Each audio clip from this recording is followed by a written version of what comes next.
Breaking news. Breaking news. Breaking news. Côte d'Ivoire. Le chef de l'État ivoirien, son Excellence Alassane Ouattara, a eu un entretien avec le vice-président du Nigeria ce samedi 6 novembre 2021 au palais de la présidence de la République. Merci de rester sur CNN. Breaking news. Breaking news.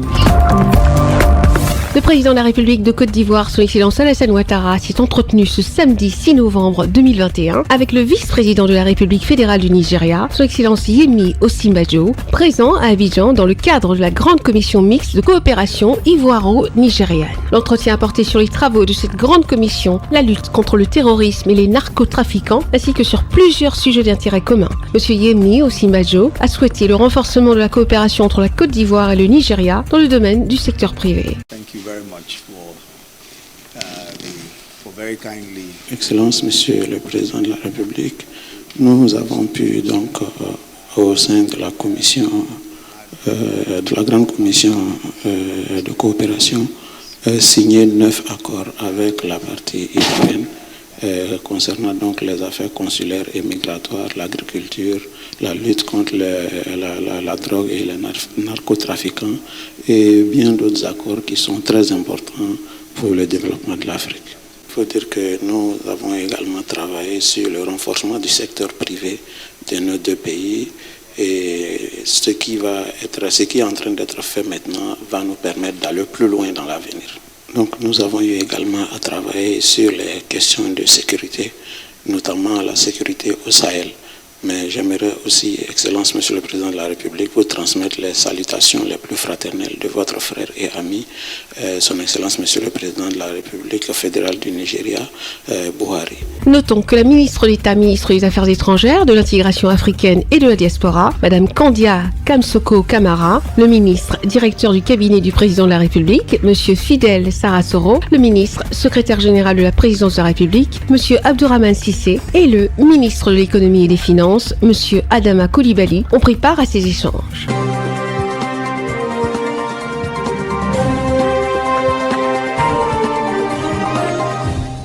Le président de la République de Côte d'Ivoire, son Excellence Alassane Ouattara, a pris part ce dimanche 7 novembre 2021 à Accra, au Ghana, à un sommet extraordinaire de la Communauté économique des États de l'Afrique de l'Ouest. Le président en exercice de la conférence des chefs d'État et de gouvernement de la CEDEAO, son Excellence Nana Dankwa-Addo, président de la République du Ghana, a indiqué que cette session spéciale était consacrée à l'examen de la situation politique au Mali et en Guinée suite au coup d'État perpétré dans ces deux pays. À cet égard, il a souligné que le sommet serait l'occasion de faire à ses pairs le point des deux missions qu'il a conduites dans ces deux pays, respectivement le 17 septembre 2021 à Conakry en Guinée, en compagnie du président Alassane Ouattara, et le 17 octobre 2021 à Bamako au Mali. Les participants ont écouté et analysé les rapports du médiateur de la CEDEAO pour le Mali, Monsieur Jonathan Goodluck, ancien président du Nigeria, et président de la commission de la CEDEAO, Monsieur Jean-Claude Brou, sur la Guinée. Au terme de la cérémonie d'ouverture, les chefs d'État et de gouvernement se sont retrouvés pour une séance à huis clos. Le président en exercice de la conférence des chefs d'État et de gouvernement de la CEDEAO, Monsieur Nana Dankwa-Addo, a fait observer une minute de silence pour exprimer la solidarité et la compassion de l'organisation sous-régionale au Niger et à la Sierra Leone suite aux tragédies survenues dans ces deux pays ces derniers jours et qui ont occasionné plusieurs morts et de nombreux blessés. Le chef de l'État ivoirien, son Excellence Alassane Ouattara, a regagné Abidjan à l'issue des travaux en milieu d'après-midi.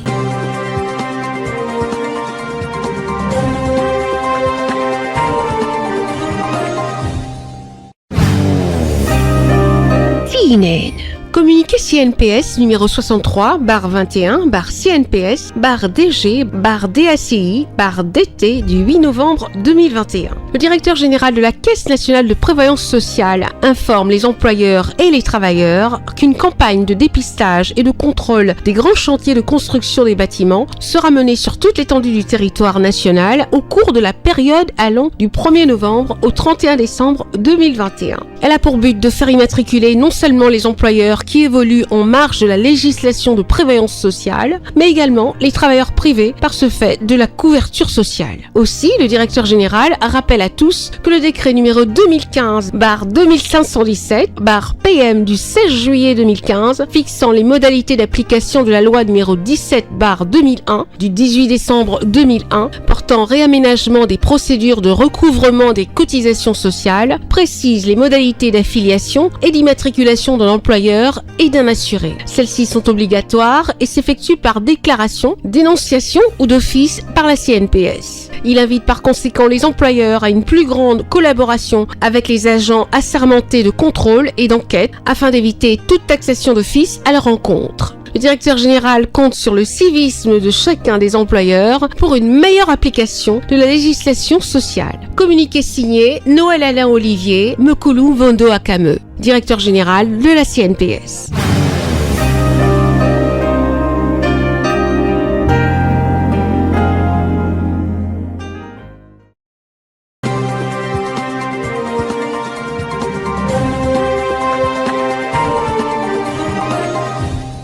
Mesdames et messieurs, la Côte d'Ivoire, notre pays, organise son 5e recensement général de la population et de l'habitat en 2021.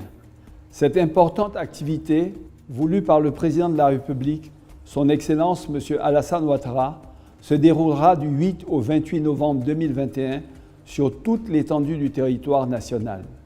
Ce recensement permettra de mieux connaître la structure de la population résidant en Côte d'Ivoire, d'établir des statistiques sur ses habitants, nombre, âge, profession, logement, et sur les évolutions démographiques afin de mieux planifier le développement, de définir les politiques publiques en prenant en compte l'évolution quantitative de la demande sociale, notamment en matière d'écoles, d'universités, d'hôpitaux et de centres de santé, d'adduction d'eau potable, d'infrastructures sportives.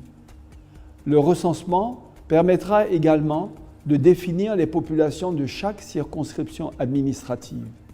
Toutes ces informations seront utiles pour une meilleure évaluation de l'action du gouvernement afin de mieux planifier le développement et d'améliorer les conditions de vie de nos vaillantes populations.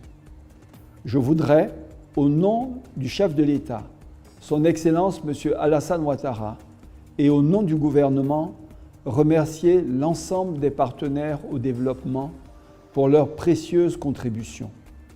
Quant à vous, population résidente en Côte d'Ivoire, ce recensement est l'affaire de tous. Que vous soyez nationaux ou non nationaux, vous êtes tous concernés. C'est pourquoi j'exhorte chaque foyer à ouvrir ses portes aux agents recenseurs et à leur fournir des informations vraies et fiables. Chacun de nous compte pour la Côte d'Ivoire. Il faut que nous nous fassions tous recenser pour être pris en compte dans l'élaboration des politiques de développement économique et social.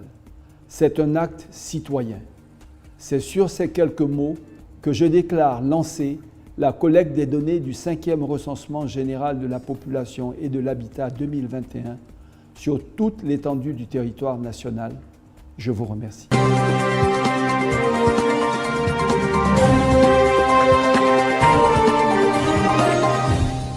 Le professeur Tiengue Francis a sensibilisé les étudiants de première année de l'Institut africain de l'informatique IAI sur les difficultés dans l'atteinte du succès. Assisté du représentant résident de l'IAI Cameroun, Amanko Dabonda, l'ancien étudiant de ce centre de formation a fait de ce mercredi un jour inoubliable pour ces bleus comme on les appelle communément. Francis a creusé, fouillé, berché dans sa gibecière afin de faire sortir le trésor, le secret du succès, et il le partage avec ses apprenants. J'ai choisi la thématique l'esprit du succès. Premièrement, pour plusieurs raisons. Premièrement, parce qu'il s'agissait de nouveaux étudiants qui entrent ainsi, qui embrassent ainsi l'enseignement supérieur. Parce qu'ils viennent à l'IAI, d'aucuns sont bacheliers, d'autres peut-être ont déjà fait le supérieur ailleurs, mais qui commencent à l'IAI, qui en fait est une école d'élite. Une école d'élite. Nous savons, ce n'est plus un secret, que l'informatique de nos jours est devenue un pilier incontournable dans le développement, dans le monde entier. Ce n'est pas exclusivement au Cameroun. Et donc, sur ce chemin, il s'agissait d'insuffler à nos jeunes camarades cet esprit de succès, ce que c'est en fait le succès. Contrairement au paradigme que nous avons dans l'esprit depuis longtemps, que nous avons hérité, n'est-ce pas, même depuis les colons et d'avant, d'après et bien après. En fait, l'esprit de succès est tout autre. Et là, je parlais beaucoup plus sous l'angle du développement personnel. En développement personnel, en psychopédagogie appliquée, en psychologie appliquée, j'allais dire. En psychologie appliquée, le succès, je l'ai redéfini tel que ça devrait se comprendre. Il n'est pas limité, il n'est pas lié à un diplôme qu'on obtient, il n'est pas lié à... quand je parle de diplôme ici, ça implique beaucoup de choses. Nous avons chez nous ce qu'on appelle le culte de la diplômie. On a l'impression parfois que le succès est directement lié au diplôme que l'on a. Et voilà pourquoi on a donc souvent ces diplômes dans la poche et on souffre. On ne trouve pas de boulot, on se plaint et tout. Non, il s'agissait d'enlever dans leur esprit pendant qu'ils commencent, que dès le début du parcours, qu'ils comprennent que le succès en fait n'est pas attaché à ce diplôme, mais en fait il va bien au-delà de ça. Et que la vie c'est une succession de challenges. Il faut toujours se fixer des objectifs élevés et les dépasser, comme nous l'apprend Dr David Schwartz. Loin d'être une leçon inaugurale, le conférencier a livré des enseignements pratiques basés sur des notions du savoir-vivre applicables dans la vie quotidienne. Certains étudiants estiment qu'ils sont assez édifiés pour poursuivre le bonhomme de chemin. C'est vrai que grâce à leurs conseils, j'ai maintenant des idées plus claires sur la manière dont je vais procéder pour arriver à mes objectifs. Ce sont les gens qui ont réussi et je souhaite aussi atteindre leur niveau plus tard. Pour cette première conférence thématique de l'année académique 2021-2022, les étudiants avouent être outillés pour braver ce chemin sinueux du succès. Ce que je retiens de l'exposé de la conférence de M. Francis, c'est que le succès est une ligne droite. Qui dit une ligne droite, ça n'a pas de début, ça n'a pas de fin.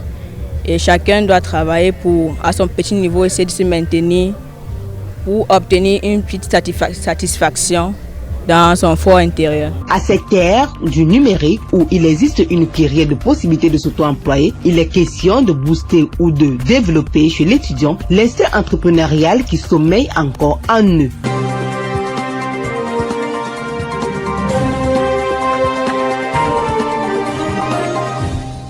Son Excellence Alassane Ouattara, président de la République de Côte d'Ivoire, a présidé le Conseil des ministres ce mercredi 10 novembre 2021 entre 10h et 11h40 au Palais de la Présidence de la République à Abidjan. Les défis à relever pour le développement de la Côte d'Ivoire sont nombreux. Cependant, l'État ivoirien, dans la perspective de mettre à disposition les moyens dans le but de surmonter ces défis, se montre rassurant. Cette volonté manifeste du chef de l'État, Son Excellence Alassane Ouattara, et de l'ensemble du gouvernement de toujours apaiser le cœur des Ivoiriens via les décisions prises pendant le Conseil des ministres reste certain. Le Conseil des ministres de ce mercredi 10 novembre 2021 a adopté plusieurs décrets au titre du ministre d'État, ministre des Affaires étrangères, de l'intégration africaine et de la diaspora. Au titre du ministère d'État, ministère des Affaires étrangères, de l'intégration africaine et de la diaspora, en liaison avec les ministères concernés, le Conseil a adopté un total donc de 5 décrets. Parmi ces 5 décrets, il y en a 4 qui concernent le raffermissement des relations diplomatiques, mais également la promotion du développement des investissements donc, entre certains pays et les nôtres. Je veux parler essentiellement de la Turquie, pour lesquels il y a 3 décrets qui ont été signés. Ces décrets donc visent à consolider les relations diplomatiques, comme je le disais, socio-économiques et commerciales entre la Côte d'Ivoire et la Turquie. La Turquie, qui, il faut le dire, est quand même donc le 17e pays en termes donc d'économie mondiale.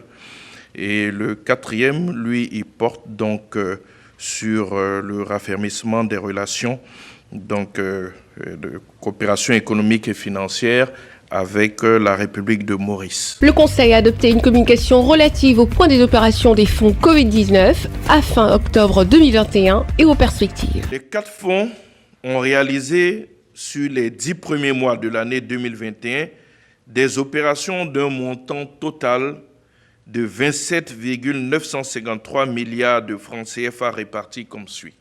Pour le fonds de soutien aux grandes entreprises, en abrégé FSGE,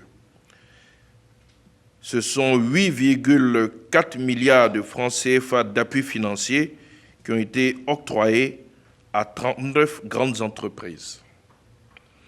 Pour le fonds de soutien aux PME, FSPME, c'est un total de 4,67 milliards de francs CFA de soutien financier qui a été accordé à 152 PME. En ce qui concerne le fonds d'appui au secteur informel, FASI, c'est un total de 9,659 milliards de francs CFA de subventions qui a été accordé à 38 637 acteurs du secteur informel. Pour le Fonds de solidarité et de soutien d'urgence humanitaire, FSS, ce sont 5,584 milliards qui ont été décaissés pour des transferts monétaires au profit de 68 276 ménages vulnérables et pour des soutiens financiers à 1727 travailleurs mis au chômage technique du fait de la Covid-19. Par le Conseil a adopté une communication relative à la célébration de la 25e édition de la Journée nationale de la paix 2021. Le Conseil a adopté une communication relative à la célébration de la 25e édition de la Journée nationale de la paix 2021 qui se déroulera à Yamoussoukro sous le haut patronage du président de la République autour du thème « La Côte d'Ivoire face aux défis de la cohésion nationale et de la paix ». À cette occasion, le gouvernement renouvelle son invitation à l'endroit de l'ensemble des acteurs sociopolitiques à œuvrer de concert pour le renforcement de la cohésion sociale et la sensibilisation des populations à la consolidation de la paix. La cérémonie officielle est prévue le 15 novembre sous la présidence effective du Premier ministre, chef du gouvernement, M.